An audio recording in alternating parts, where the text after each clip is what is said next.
This video is brought to you by Holocasa. Our tool transforms independent local real estate agents to global real estate agents. Create your own profile for free and get contacted by international investors. Sign up with the link in the description.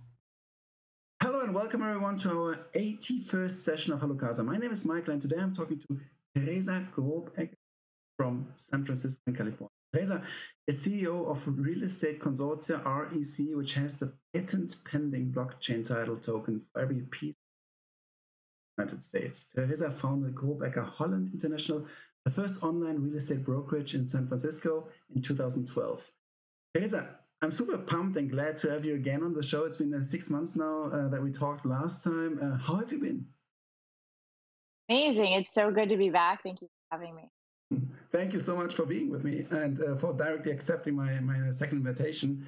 Teresa, last time we talked, it was around Feb or March. Corona just started. We hadn't had any idea that it's going to last for such long. I've been a little bit screening and reading and listening to the news about real estate around the world, especially in big cities like San Francisco or like in Consortia. People flocking out of the countries or out of the cities to the outskirts. You're directly on the front as a real estate agent. That's one of your business. Tell us a little bit about what has happened in. Yeah, absolutely. So as I predicted, there's a huge migratory pattern. There's a shift.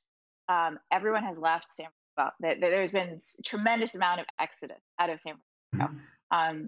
There was a period of time where I would be driving through the appointment when things kind of reopened, and on every corner or every block there's of people just leaving San Francisco. And just there are so many vacancies. We use this platform called Zillow to list our inventory here in the States. Mm-hmm. And I'll pull up Zillow, and there's so much red on the map. And it's the opposite of what used to happen. The further in I zoom, the more red appears, more listing. Mm-hmm. It's never been like this. And then I switch over to this platform called Craigslist. So Craigslist is where we post a lot of our rentals. Craigslist is a San Francisco homegrown company. So on Craigslist, there are so many rentals that are available. The rentals, like giving 3 months for free, prices have dropped at least 20% for residential listings. There are 12 million of commercial real estate available in downtown San Francisco. And what this means is there's a huge ripple effect, right? So people are moving out of San Francisco. I was actually one of them. I say that I broke up with San Francisco, which is really hard to say because, I started the first online real estate brokerage in San Francisco. I still participate with San Francisco. I moved halfway over as it was, and Marin is kind of suburbs. So we opted for that. And that's what a lot of people are doing. San Francisco, like a lot of cities, right, because of density, things are closed. So those parts of culture, right, that kept us part of the community. A lot of schools have temporarily closed. My kids are in their rooms right now doing Zoom school right now. So all the reasons to live in a pay the extra rent for a smaller space, the economics of that have kind of unwound. What we're seeing is people like me, or I'm like everybody else, out to the suburbs. Now people in the suburbs are going further out or farther out to the rural area. So because of this, I've never been busier ever since I started my real estate brokerage. There's just so much. I kind of joke and say I thrive in chaos. So when it's like this is when I do well. I have more land buyers right now than ever before. And I've learned so many things, right? Like in cities, we have something called a septic tank, or city sewer, right? So that's when the pipes clearly flow right out. I have kind of become an expert in septic tanks. Yeah. And that's where the sewage sits, right? On the land.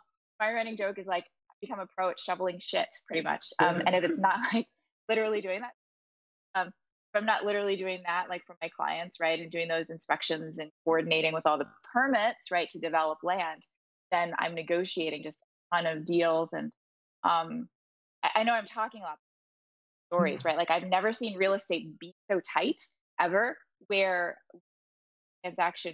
one transaction had an impact on 4 transactions. So there were 8 people total. If we didn't close this one transaction by the deadline, 8 people would have been homeless. And it was so tight. It was unbelievably tight. And I think that's because, it was illegal to go into real estate for the time, like literally, like go show real estate. And then now there are all these showing protocols.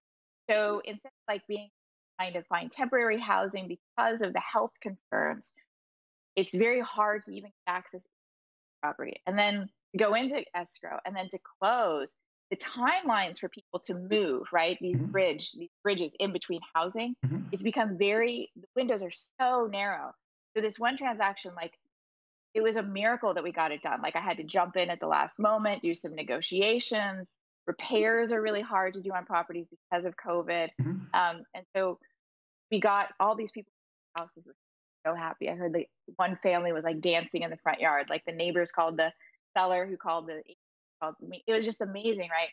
That it's just very interesting. I think another anecdote is what I've seen in the last 6 months is because people are at home, the sellers and buyers are because there's no place to go. I'm like during an inspection, right? And so the parties are meeting each other. And usually as an agent or the professional, we try to buffer that. We try to represent for our clients. So it doesn't get emotional, right? And what we're seeing is the buyers and sellers are meeting and some really sweet things happen, like we'll let you come in early and move your stuff in early, or let's have a glass of wine together and celebrate the closing of your house. So it's been really refreshing. Not every deal is like that, but for the ones that are, it's really sweet because there's humanity and friendship that's growing between both parties of the transaction where I've never seen that before in real estate. So there's some silver lining, and just, if you're good at your trade, I think there's a lot of business to be had right now. Just a quick question, just to get to understand it correctly. Why are people meeting personally, like buyers and sellers? Because like what has changed so that it doesn't go directly like broker to broker anymore? Yeah, so like inspections happen, right, of the piece of property. A lot of times the buyer will come, along with the inspection, and because the seller, like, Starbucks is, for example, for a while it was very all, and people are working from home, right? So, like somebody comes out of the house and goes, "Hey, like, got it. Okay, my house, like, nice to meet you." Okay, meetings take place directly at the house. Okay, I got it. It's first of all, like, you're here to talk a lot, so it's not like please don't be sorry that you talk a lot. So that's amazing. I really like all your stories, your anecdotes, and the input you're having, because again, like, you're at the forefront of like a very right now fast moving market, and I think like what you right now said and pertained was, okay, this moment is for someone who is an organizational expert who knows exactly like how to move around the chaos or within the chaos, and to really like know a lot of people, maybe move fast and really like have fun maybe in a rock and roll environment. And the way you appear to me is like, okay, that's definitely something you blossom, like a flower which like goes up and says, okay, here I am, and we can close a lot of deals. You mentioned before the movement out of San Francisco, which obviously doesn't own San Francisco city. Talking to the people around you, also having along with you San Francisco, do you rather see a trend that they stay outside, or they just can't wait to get in again and wait until COVID is over? Super interesting. So let me talk about San Francisco. I know San Francisco, right? Like the prices are falling, and I'm always a control. So I'm waiting, right? Like I sold my last property. I listed it January 6th. So I sidestepped mine that just hit us, and I sold it anyway, very quickly. Days on January 6th, within a week, had multiple offers, gone. So like I knew frothy. So I've been watching because I'm a contrarian. I know there's a point to buy back into. And San Francisco, I don't want to get into all the politics of it, but there are other factors, right? They're undesirable to live there. Let's just say that right now. And some cleanup, literal and political, needs to happen, I think, for a lot of people. Like, okay, I'm going to buy back into San Francisco.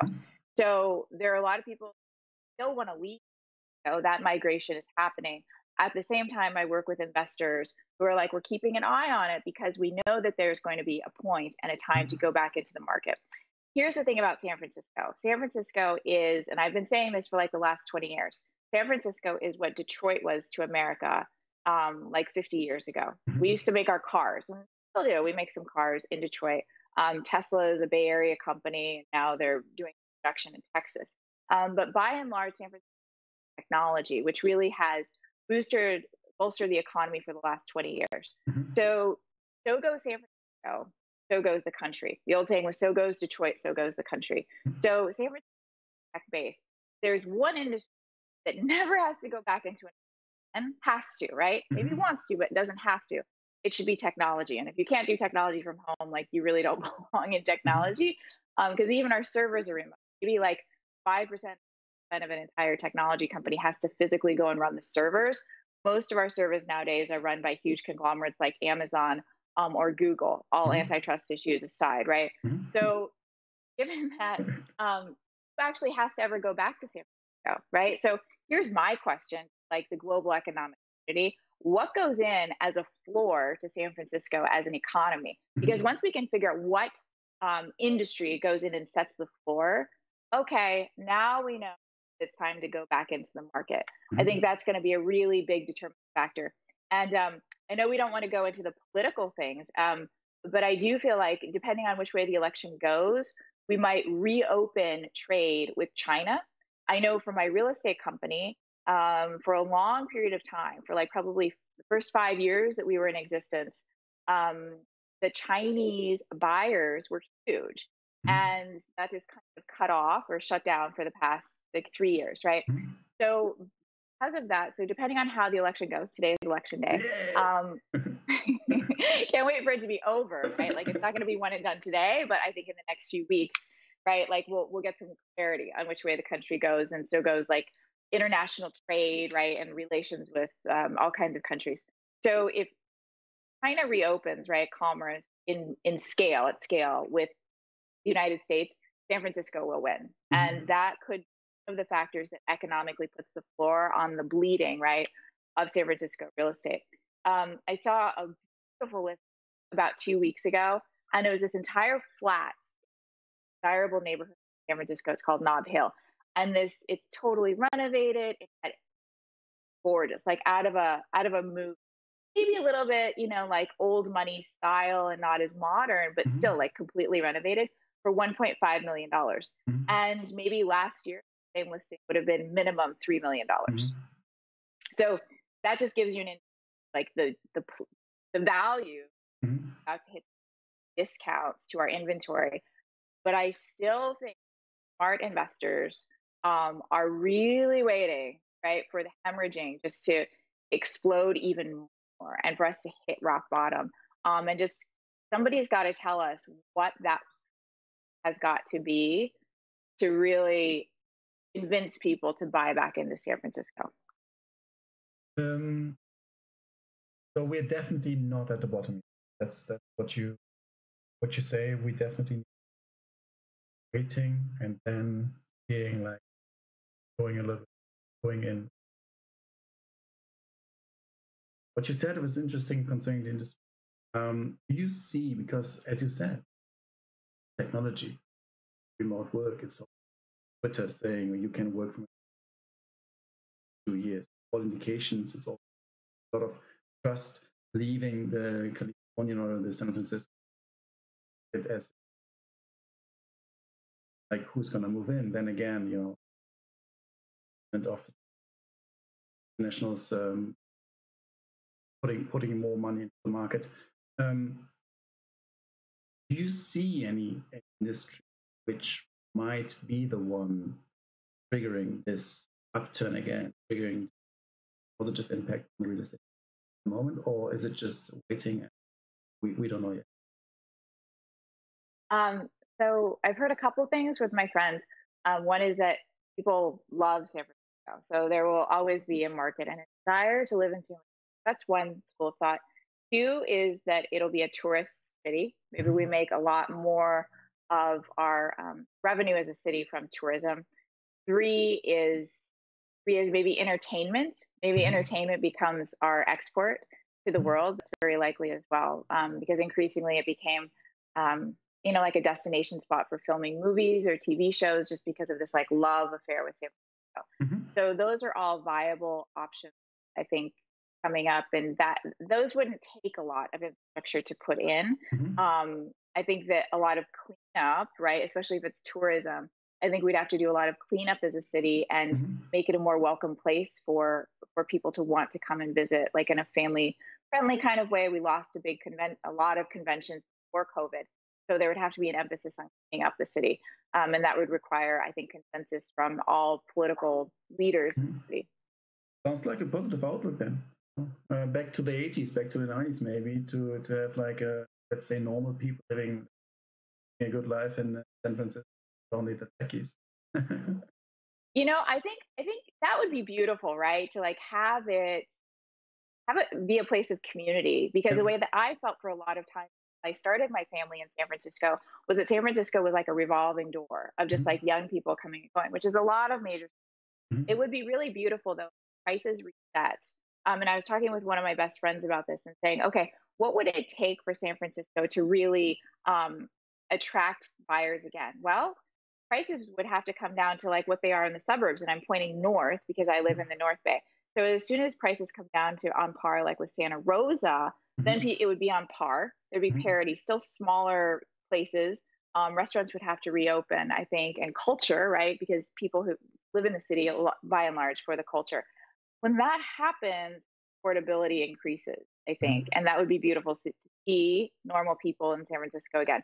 And I am seeing a lot of first-time home buyers come to me because they're like, this is just what I've been waiting for, right? Like I can now afford a piece of property, and I'm so excited for them. So I'm working with a lot of first-time home buyers, which is just, it's so beautiful to help them achieve their dreams of home ownership. You just mentioned that you're working with a lot of first-time home buyers. I saw lately a Facebook page on your page that you closed one deal within 3 hours, and I think you mentioned something about price of seller. 3 hours from listing to closure. How was that possible? Yes, I'm all about data. I've on a committee at the national level to work on data and blockchain technology. That was my foray, I think, in data. It's all about data. And the United States is very, very good, very clever at how we manage our data. For example, we froze all of our data, froze all of our listings when COVID happened. We learned a lesson or two in the last recession, and we were just really quick to be like, nope, freezing it. So I have this exceptional client. He's also an agent who works for me. He's a senior, at tech companies and finance companies. He's had an amazing career, has an amazing, beautiful family. And so like, sell my house again, because I've done this for him before. And I said, what price do you want to sell it for? And he was like, this is the price. I looked it up on the data, right, and the comps, and I was like, whoa, it was exact. It was like to the point, right? Okay, here we go. And sure enough, that's what we did. We did coming soon. So that's something that we've been doing because of COVID. We do the coming soon. And then we already had interest. So I will say that we had interest in the property. Somebody was very good with his data, and he was watching the coming soon. And he had a buyer for that specific, right? Like somebody had been watching for one of these big, beautiful houses, one of the biggest, beautiful houses, largest by square footage, bedroom size in this one community in the East Bay. So suburbs, right? And so this broker submitted the offer like that as soon as it went live. And so 3 hours it took to sell that piece of property. Wow. And I love it because 3 hours it's done. I've done some crazy stuff like that. Like I listed my own property for $1 back in January. So I love doing these kind of crazy things with data. Would you say that since it was sold, being now a little bit playing the devil's advocate right now, saying, okay, definitely you could have sold it for a little bit more because it was sold that easily. So it was yes, it was market price, it was correct, but obviously we maybe want to get a little bit more out of it.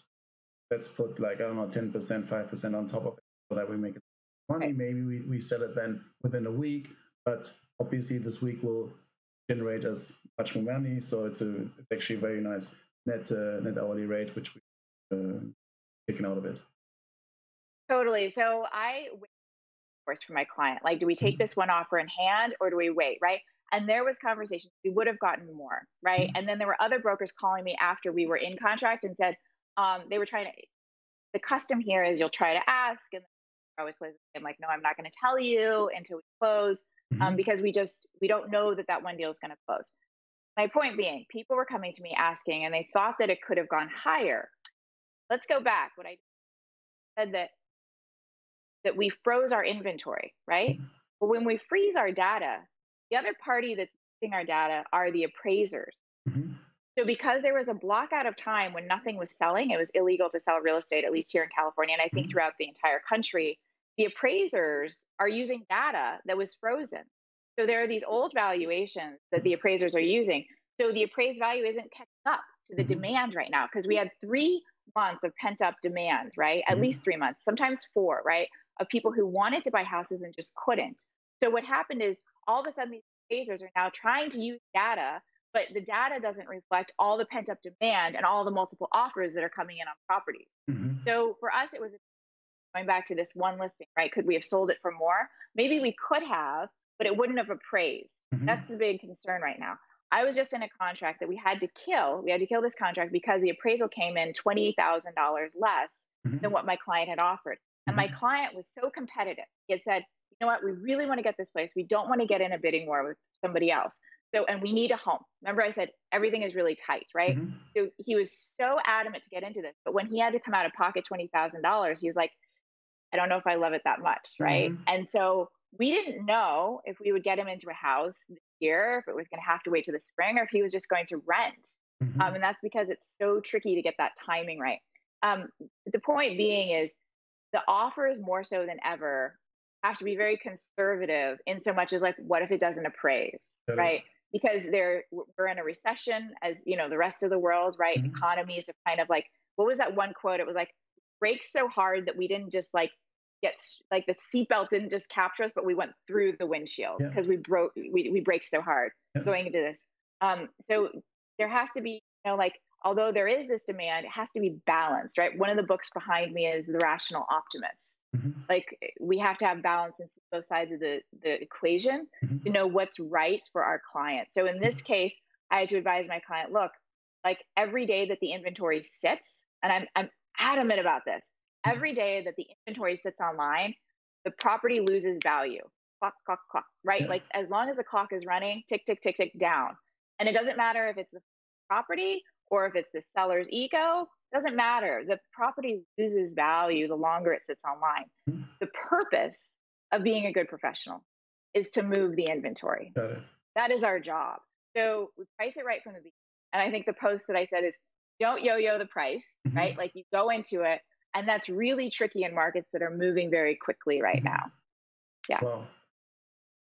Last question concerning the real estate market in San Francisco and also California. Where geographically, where are you moving the most out of San Francisco? North, I mean, west is a bit difficult, but you know, northwest and northeast, south. Where do people go? Yeah, so I'll say I'm living in north, right? The north area. There's a lot more open space here. Marin is really big in open space. So there's a huge migratory pattern north into Marin, Sonoma, and even farther out. A lot of places along the coast of going west, people are very interested. Like they want their space. They're like, you know what? If I'm going to have neighbors, they better be like an acre away. So that's really big here. My largest producing territory as a broker has always been the East Bay, and I'll say even more so now. There's just so much business, and I just expanded my business going into the East Bay by partnering with another broker. So there's a lot of business there. I think because the South Bay and its proximity to Silicon Valley and all the tech workers being free to move, I think a lot of the tech workers east, and then some of them are even moving to Sacramento.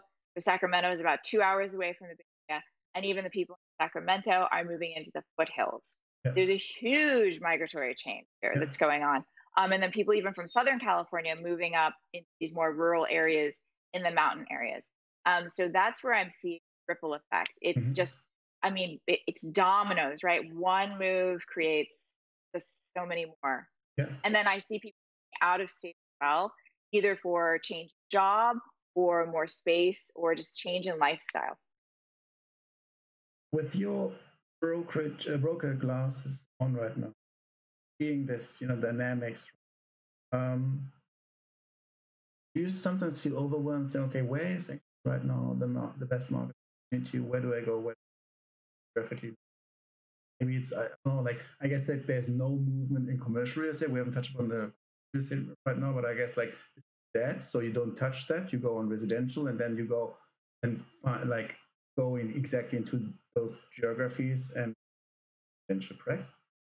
Absolutely. Yeah. So I'm really opening myself up to being able to service the client wherever they are in Northern California. I run a team of about 30 people. So I know how to, if I can't get there personally, I send an agent for me. I'll even plan my whole week or an entire day to go to a client, that requires some driving. I'm happy to do that. My joke during COVID is like my biggest challenge is finding a public restroom because so many things are closed, right? Yeah. And I spend so much time on the road. Yeah. Sorry, it's a little TMI. But no. it's real. It's real, right? Like I'll go to wherever the business is. I was just talking to my best friend yesterday who's big into real estate. Obviously, like that's all we talk about, right? And there's a huge opportunity in commercial real estate. What's interesting is there are so many covenants to these loans, and a lot of these commercial guys are not able to pay loans right now. So it's going to be an unwinding, right, of these loans, forbearances. I think there are going to be a lot of foreclosures. A lot of the Midwest, a lot of regular people in this country are not going to be able to pay their bills. There's going to be a huge wave. It was on the front page, top fold of the Wall Street Journal last week about the wave of evictions that are about to come. And then the evictions, lack of rent, lack of jobs, ability to pay rent, right? And then people who are homeowners and their ability to pay their loans. Huge opportunity. I think that a lot of the institutional money is waiting for those buying opportunities, and they're coming up with strategies right now of how to tackle that. The commercial real estate will come next. I think I'm hearing, people are just sitting on the sidelines a little bit, waiting to see how some of those loans and ownership are going to unwind. The main focus right now, I think, is in resi real estate in the United States. Yeah, it's in the end, it's sad. A lot of things haven't unfolded yet. A lot of not having gloomy. Let's cross fingers and hope that everything is like. But I think haven't definitely. I have to ask about septic tank. You mentioned that before. It's not the most sexy topic, but I think it's seriously it's important to know what to like where. Let me put it that way. Like,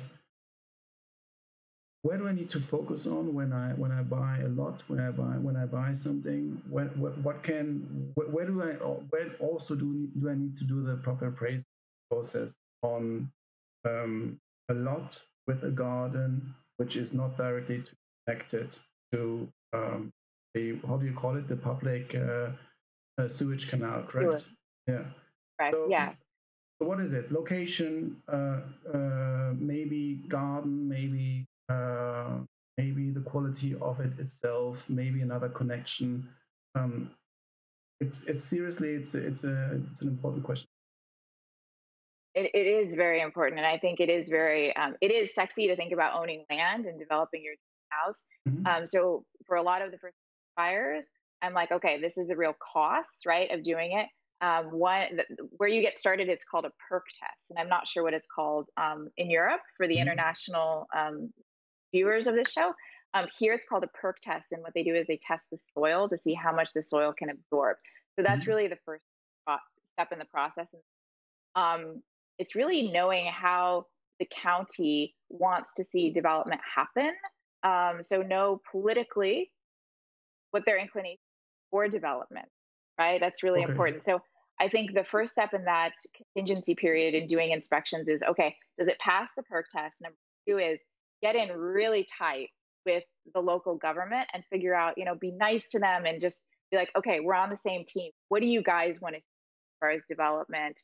Like, here's a family or just a person who wants to buy this piece of property. What's the process? And just, pick up the phone, right? And a lot of people are working from home, or send that email. Just like keep digging until you find that person who can help you and tell you. Because without the cooperation of the local government, like, it's just a non-starter, because you'll just own this land forever.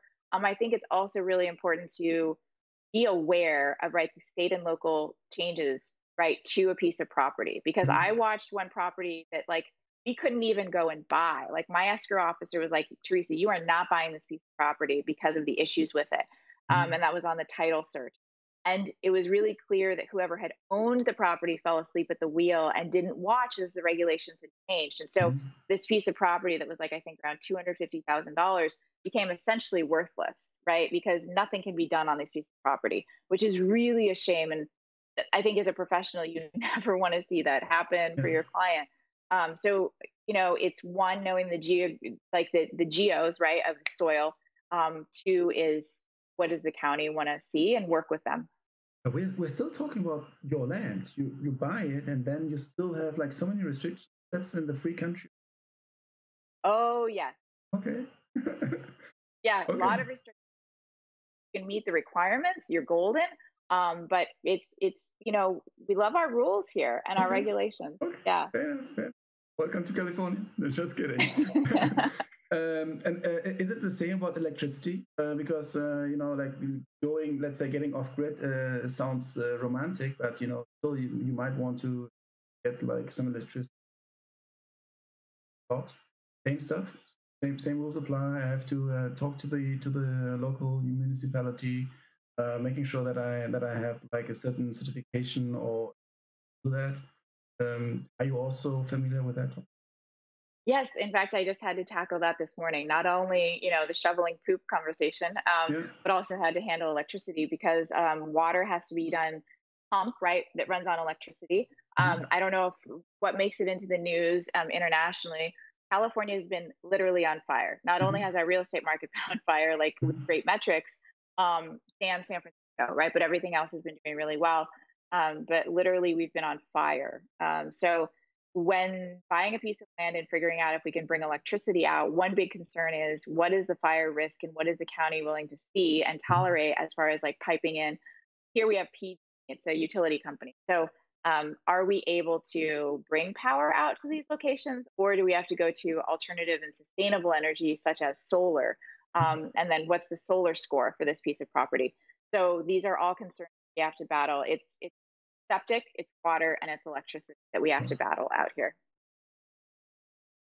Now, closing the brokerage and the real estate market for a little bit, going to your other project. Give us an update on Real Estate Consortia. You mentioned offline before that you have made nice progress. Give us, for the ones who haven't listened to the first episode of us, give us a quick overview of what it's supposed to do, and then your mission and your motivation. Totally. So I mentioned at the beginning, I put the world's largest asset class onto my private patent pending and award-winning blockchain. And we did that about 2 years ago. And what's funny is, I never intended to be a tech CEO. That was, not my driving factor at all. When we got this crazy valuation, like something like Uber would have, I just kind of laughed, and I was like, you people must be crazy. Like, that's not what this is. I, in fact, tried to give it back, or like give it to NAR, which is the largest trade organization in the world. Like, I never wanted to run a technology company. I just did it purely for the love of the industry, right? Like, I knew somebody was going to do it, and I was like, group or brokers, right? Like, it's money that they don't know if they're going to see it or not. And so by being able to track these referrals, there's more transparency in the industry. And I didn't really believe it, because I was encouraged by NAR to use this technology to track referrals. And I didn't understand the importance of that, because I guess my point of view was like, I'm going to send a referral, and I'm doing it out of the goodness of my heart, and I hope that my client has a good experience. I didn't realize, like the business opportunity that's there. And I think that as more of real estate turns into big data and analytics, and given the circumstance, right, of a lot of people losing their houses, the iBuyers are going to be the institutions, the institutional buyers and sellers are going to take over more of the marketplace.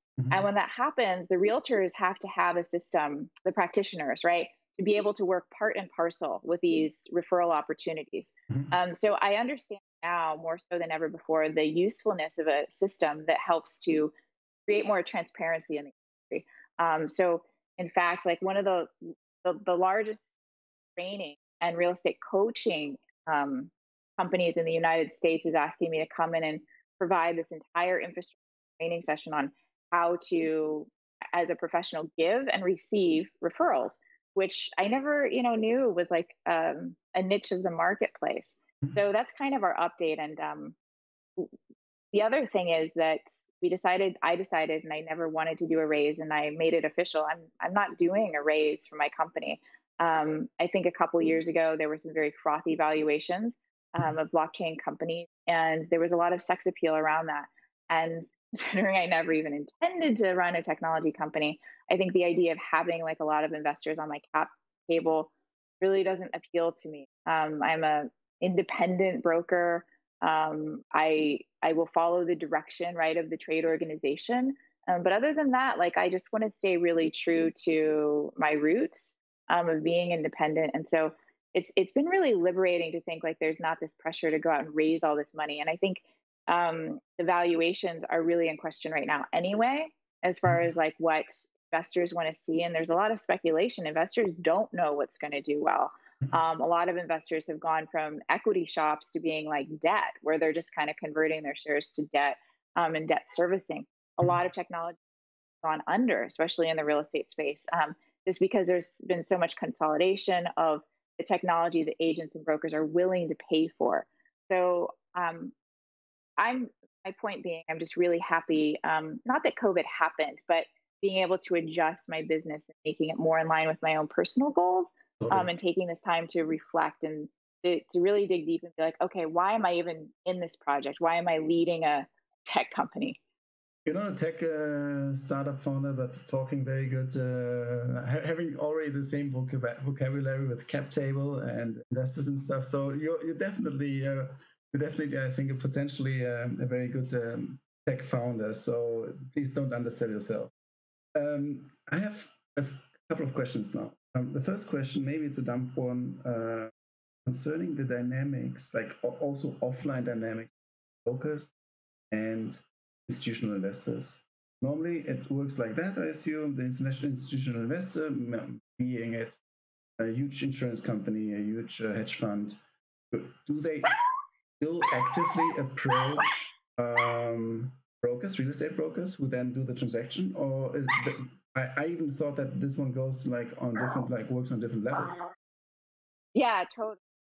To answer your question about the institutional players and how they work with local real estate agents, what's interesting is that the local real estate agents are still needed for some parts of the transaction, right? A lot of it, identifying a piece of property can be done through data analytics. There's still a very human component because we're talking about homes where people live, right?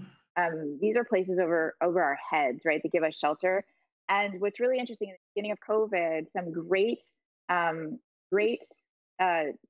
leaders in the real estate industry, going to like the government side even of the real estate and housing department, they said the value of the home is important.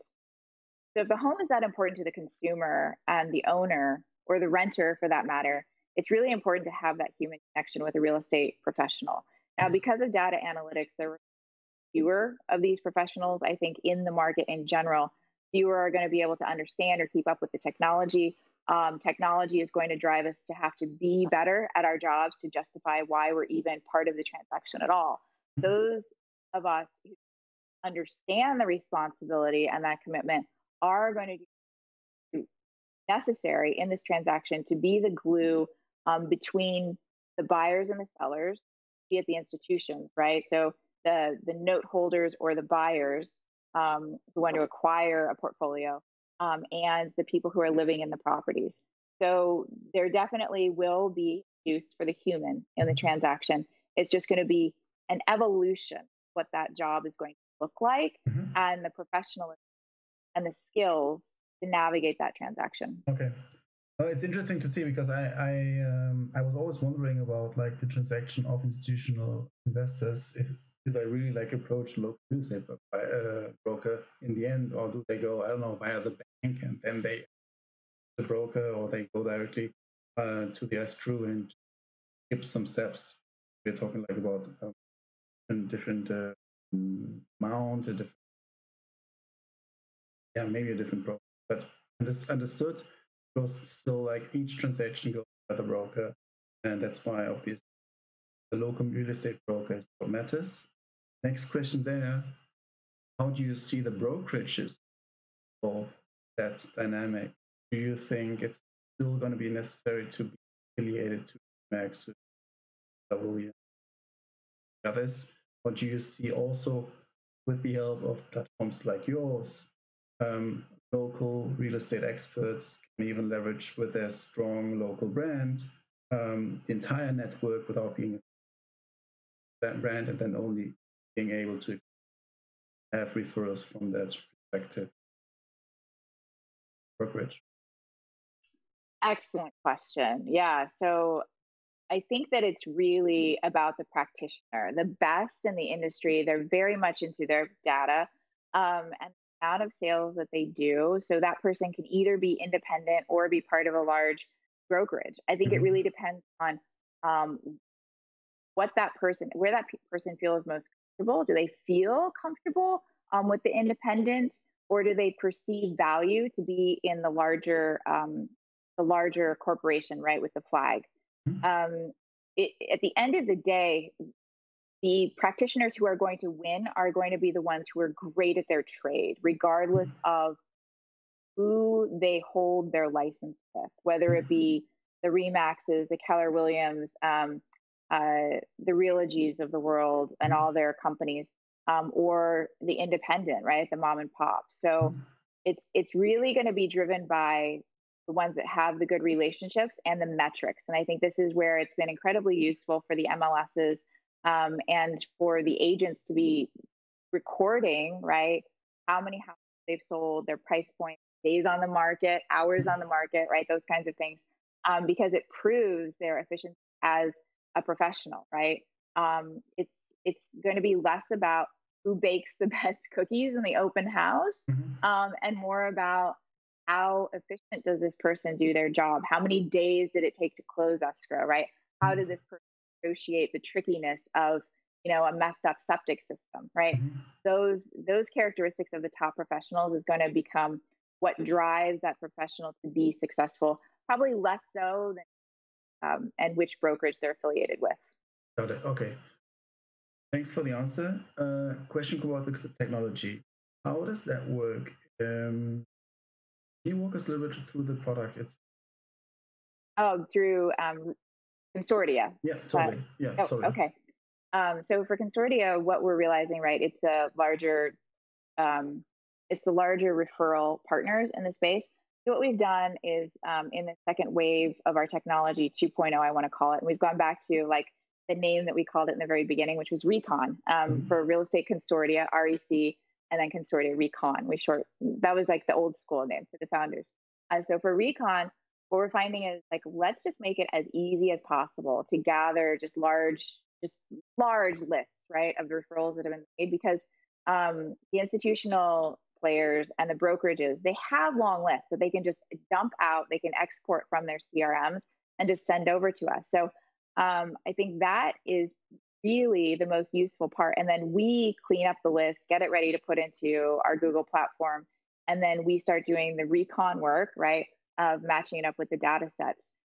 So I think that the big thing here is ease of use, right? Like, I'm a big believer. How I started the first online real estate brokerage in San Francisco is just making it as easy as possible. And that means like, I don't have to build everything myself. And I think that's the issue with a lot of technologists. They're like, I built it myself and we built it here. And I really don't care who built it or, like what platform it's on. I just want to make sure it's easy to use. And I think, real estate people have traditionally been all about the relationship and less about technology. Because at the end of the day, it's like, this is my friend and I want to take care of them. Even if it's a lead that came from online, right, on the internet, like this person you become close to, you get to hear their whole life story. So it's more about the ease of use and how comfortable someone feels about it. And just at the end of the day, what kind of value the technology actually brings to a person. So what I've always said is, like, if a referral check actually makes it to my desk and I cash it or deposit it in my bank account, I'm like shocked that somebody actually paid me a referral. So whatever we do has to be accretive to the industry and really drive value. So the referral that we never thought we'd get paid on, okay, let's streamline that process. So to a broker that never expected or is losing money on referrals, capturing some of that and giving it back to them. I think that's what I'm passionate about, this just making sure the industry trusts each other. There's more trust between the professionals and to provide that value. Okay, got it. And technology-wise, you are taking that from the CRMs and then putting it on the blockchain, and then it's getting updated, or there's a script running so that it's always being fed, more or less. I can think about it like that. Yeah, it's pretty unsexy, actually. Okay. The Excel spreadsheet. Yeah. Send me your referrals, and then I'll put them in my system, and then we just have the algos running.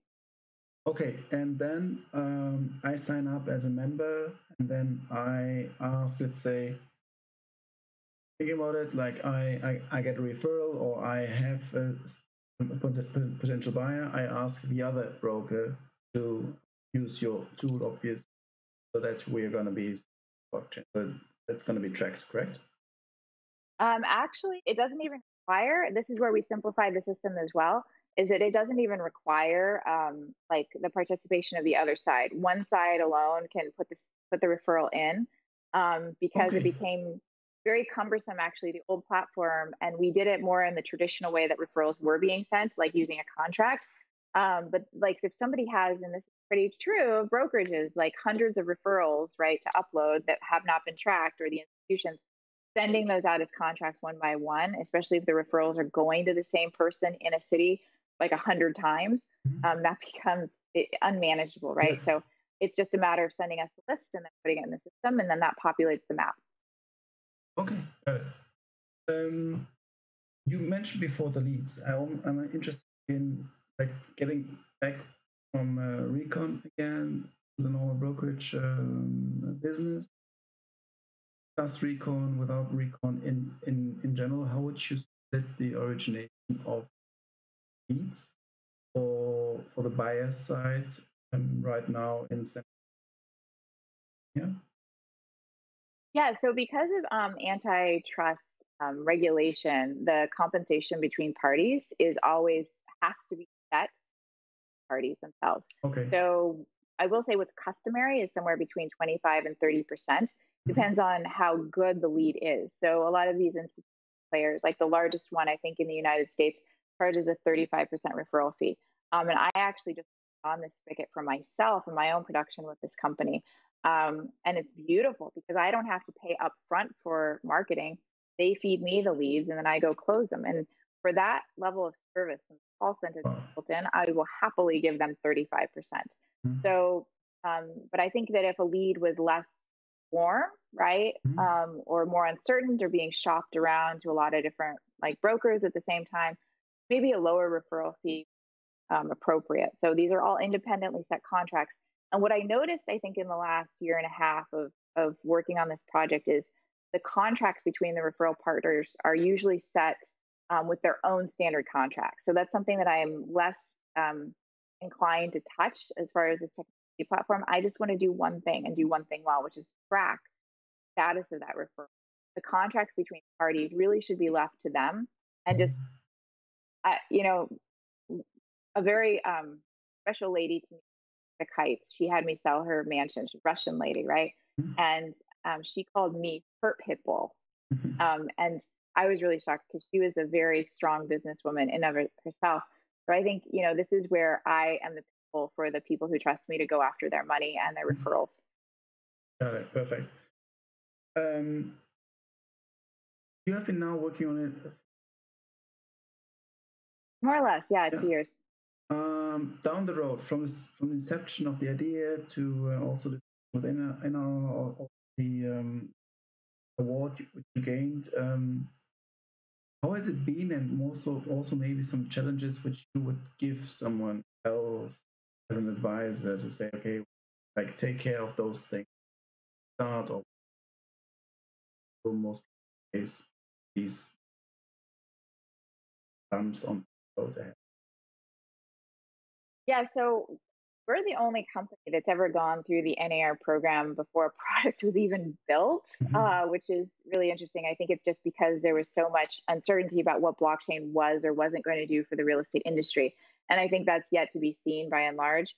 And so for me, I can speak from my own experiences, there's been a lot of speculation about what blockchain can do. And I think that my year on the road and talking to people, I was a lot of people threw ideas at me, and it was really unclear as to whether that was a good idea or not. And so that for me was one of the challenges. And I think for a lot of entrepreneurs, that's the same, especially when you go into an accelerator. People have a lot of ideas of what they want you to do or what they think your platform is going to be able to do. And so being smart about that, like what's that one thing that you do really well? And that was advice that was given to me before I presented at IOI, which is the NAR technology conference, is do one thing and do one thing really well.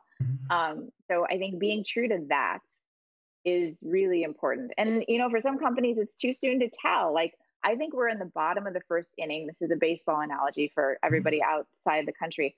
Like bottom of the first inning in blockchain. Like, what is blockchain? And I think as an entrepreneur, it's scary for me. There's a lot of uncertainty, and there are a lot of days where I'll just say, I don't know what I'm doing. You know what? Because guess what? The entire blockchain community doesn't know what they're doing, right? So take some guts, to take some patience. My God, patience, right? To just be like, okay, we're going to figure this out together and figure out as we go what is the most practical way to go about using this technology. So those are just some of my challenges. I don't know if every technology company has that same headwind against them, because some technologies are just really super clear as like, okay, this is what it does. Like, this is a marketing tool and it does XYZ, and like you use it with Facebook or social marketing, right? There are a lot of technology companies where I think it's really easy to see what the use case is. Blockchain, because the technology is just so new, like it's been kind of hard to see, and still have no idea why I signed up for this project. Like in a past life, I was like, oh, I'm totally going to do this, and I've yet to know why, but we'll figure it out as we. Yeah, I think I can definitely relate to it. I mean, building something like that, you have so many days of traded and works. Like, okay, is it really the right track? Is it really worth it? Working on it the nights, the weekends, putting in your own money on it, into it, and then sometimes you are just, it's another user, another thing, another success story.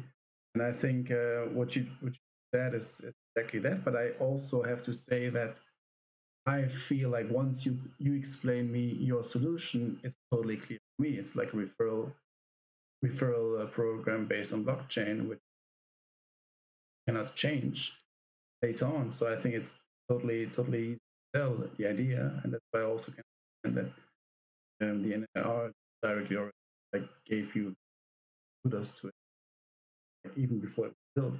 I think you are in a very strong sweet spot there, especially right now, since blockchain is a little bit like, let's say, in a sleeping mode for the last couple of months. So I think like you can wait until the next wave, and then you're gonna hard towards the moon, towards the sky, towards the moon. I think I'm quite sure about it. Thank you.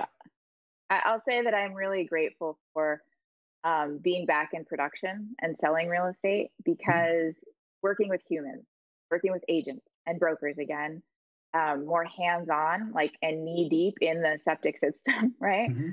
It's making me better at building a technology that's relevant. So I'm just super grateful for all of the business, right, that I've been able to be part of in the last few months, because it's all about building and being able to talk to the people who are going to use it. That's what matters. and making their life easier, then I'm like, okay, I can keep doing this. And I think as a technologist or as a business owner, right, it's good to remember why we do things and what makes us feel good about the work that we do every day. Totally. Perfect. Normally, I ask for the last good words, but I think that was already it. You know, you wrapped it up quite nicely. I also think that you can even apply that, do the one thing or choose the one thing and be very good at it. I think you can apply that so many parts in life. And I always appreciate talking to you, both online and offline. I wish you a lot of success. We actually, before the show, we said, yeah, let's make a hard cut at 30 minutes. I think we just hit the 1 hour because it's just nice to exchange the ideas, nice to talk about your update.